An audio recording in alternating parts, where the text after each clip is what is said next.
Giving you a spoiler alert if you haven't read this chapter because this chapter is absolutely just so deep. Like, wow, the things that happen in this chapter. So, yeah, I'm giving you a couple of seconds. If you haven't read it, get out of here because I don't want to spoil it for you now. Oh my goodness, Mirio. Like, wow. Okay, I'm both happy, but I'm so sad as well because my heart is broken, man. My heart is broken because of what happened in this chapter with Mirio. We kind of knew, like, the death flags were right up there. But it's so annoying, like, throughout this series, you see so many death flags on characters, they don't die, they just lose their quirks. And in a way, personally, sometimes I think it's worse than death. Like, I just can't bear to see Mirio, Like, in the future, we see Mirio walking about and that, and he's not a hero. Like, imagine if he's just like a teacher or like he's just a policeman. And I'm just gonna be like, oh man, the potential, you were so skilled, you were so awesome, and now your quirk's just gone. And it really is sad, but at the end of the day, that's what this series is, a series that revolves around quirks. And the quirks, they're so intrinsic to that character, so when it really is taken away, we feel like they pretty much died. Like when All Might lost his quirk, we were like, wow. Like when the embers of the flame was gone, we just felt like, oh my goodness. So yes, this chapter, I just loved it so much. And you know what? I'm happy as well. I'm happy that Horikoshi went through with it because I'm not gonna lie, it takes a lot of courage for a mangaka to do that. To kill off a character, not kill off a character, but yeah, in this context, he basically did kill off a character just because of how this series kind of works. Because if you don't have a quirk, All Might said in episode 1 in chapter 1, he said you don't have a quirk, don't even bother to be a hero. You can't do it. Be a policeman. That's what All Might literally said to Deku. So we basically know that the job of heroism is pretty much over for Mirio. And just seeing his flashbacks, it was just heartbreaking, man. It really was. I do find it funny as well. Like when he was a kid with Amajaki, that was hilarious. Like he's just falling through the ground. That kind of made me laugh. But man, it's just so sad. So from this chapter, Nemoto, I believe that's how you say his name. You know what? I don't really like him. I really don't. I don't know. I just find him a bit weird. The way that he's so obsessed with Overhaul, I don't know. It's just a little bit odd. But and he just seems a bit crazy as well, to be honest. Either way, so in this chapter, Nemoto shoots Eri, but obviously Mirio takes that attack, and that's basically he had to take it. I know a lot of you guys.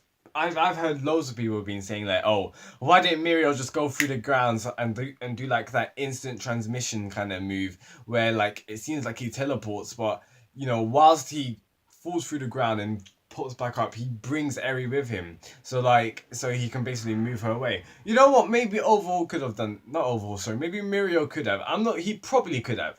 Like his skills, his skills validate the fact that he could have did it within that time frame. But I don't think that was the point. The point wasn't just to get Eri away from the shot. The point was to totally have Eri believe that he's the hero and that he'll do anything to protect her. That's how I saw it from this chapter, Mirio's coming in, jumps, and that smile that he puts in his face, that's probably going to be a thumbnail because that really did touch me. It was like, that smile is just like, when that's animated, time's going to stop at that point, the OST nothing, and you'll just see him like that. And that's kind of what his facial reaction's doing, is trying to focus on Eri and being like, look, I'm here, you're okay, nothing's gonna happen. That smile basically, that's what it basically said. And that's why we know why it's so important about the smile when All Might was always saying it.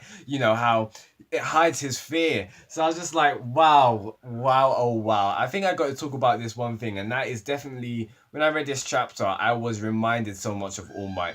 So many times in this chapter, whether it was during the fight, the point where Mirio's basically like fighting Quirkless for like 5 minutes, which first of all, he's just a G for doing that. That's the thing, like, this is what gets it so hyped. One, it's hyped that he's fighting Quirkless against two guys, two villains, but it's the fact that you're fighting against Overhaul. Not saying that Overhaul's the strongest person around, like he's the strongest villain we've ever seen, no, but it's his quirk. You know that if you touch Overhaul, you're gone, like bye bye. So the fact that Mirio's coming in with no ability whatsoever of him phasing through anything or like being fast and all that kind of stuff. No, like Mirio just come in like a normal guy, and I'm just like, you're a hero, man.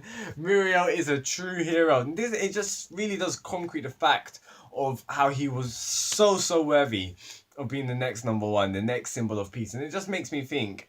I know I've heard a lot of people say that, you know, basically Mirio losing his quirk was just a way of making it possible for Deku to be number one. Now maybe that's true. Maybe that's how Horikoshi kind of did it. But I don't know. I can kind of see, I can see their point of view why they may think that, but I don't know, it just makes me a little bit sad because, to be honest, looking at Mirio, how was Deku ever going to be able to surpass him? That's the thing, but I don't know. I hope it just wasn't a cop out for something like that. I really hope it wasn't. But either way, the fact that, you know, Muriel's fighting quirkless, but it also wasn't that. It was his smile, or when Namoto was just like, "Who exactly is he?" That page, I think it was page 18. That looks so much like All Might. I'm not gonna lie. Like you can even see Muriel's hair, the way that it comes up as well. I think Horikoshi is kind of hinting at that, and I think it's probably significant just to show you how much of a true hero Mirio actually is. Mirio, he's got the elements that All Might had, and it just shows you. I think it really does edge it in deeper and makes it even more sad because it shows you that Mirio was so deserving of being number one. He was so deserving of being the next symbol of peace. So yeah, I guess, man, yeah, it's over for Mirio. I guess so, and it really is sad, but I love it that Horikoshi did it. It really does put, you know, what's the word? It makes this arc more real, you know? And especially because of how dark this arc actually is. Like, this arc is so sinister with, like, Eri and all that kind of stuff and what Oval's doing with her. Yeah, it just makes it more real. And this arc had to have consequences. We knew it weren't gonna, there were gonna be losses on either side. We knew that. We've seen it with Kirishima. We've seen it with Sun Eater as well. Like, okay, first of all, that broke my heart, I'm not gonna lie. When I saw Sun Eater's reaction to Mirio getting shot, I was just like, because you know how Sun Eater thinks of Mirio, you know?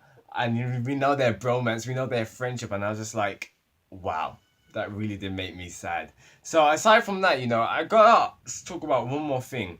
And that's what, you know, it's the pacing of the arc. I'm not gonna lie, the pacing is a little bit questionable. Not in a sense where like, oh, it's bad, it's too fast, like it's a mess. No, I don't think that, but guys, I'm not gonna lie, I'm a bit confused where we're going right now. In the sense of how, I'm gonna bring it up again. The start of this arc, Deku did say this is gonna be a very long and complicated relationship with, you know, Senaita and Mirio and all that kind of stuff. Now this arc, we've been going on about, okay, well, chapter 152. This arc started around 127. So yeah, considering of all the other arcs in this series, this arc so far, I believe it is the longest one. Because I'm just comparing it. I think it's long. It's longer than the sports festival in my opinion. I think so. Then every other arc other than that was always short. For example, like Stain arc was like 7 chapters. The summer festival camp, the summer camp thing, that was like, you know, very short as well. So I think this has been the longest arc so far.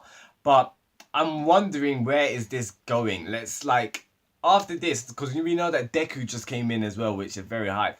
Deku's gonna fight Overhaul, but let's say Deku wins and Deku beats Overhaul. Is that the end of the arc? Is Eri saved? I don't know. I just felt like it was set up for so much more in the sense of how the build-up of these drugs. I do think these drugs are still going to get circulated, and I hope these drugs get circulated throughout society, and that's when I think, you know, amazing things are going to happen in this series. But I hope it just doesn't stop here, you know?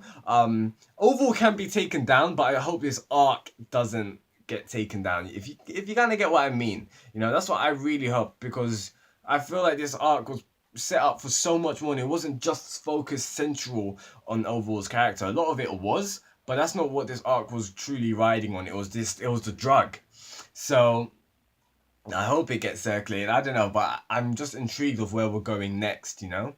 But wow, this chapter really was something. I'm just like, I don't know, I don't know what to feel. I'm happy, but I'm just sad Mirio's done. But either way, all I can say is that Mirio's a true hero, and he really did fight to the end.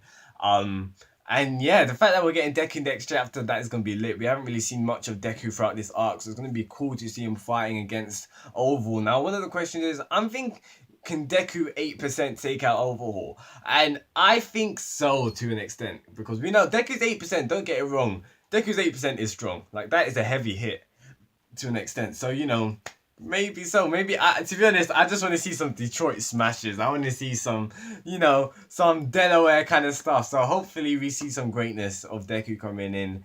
And I'm intrigued to see Deku's reaction with Mirio as well and what happens there. Either way, guys, please tell me your thoughts in the comments below. I know I got a little bit dark in this room. Hopefully it was okay for you guys. Either way, tell me your thoughts in the comments below, and I'll see you next week for that greatness that is chapter 153. Shinigami Sam, peace out, guys, and goodbye.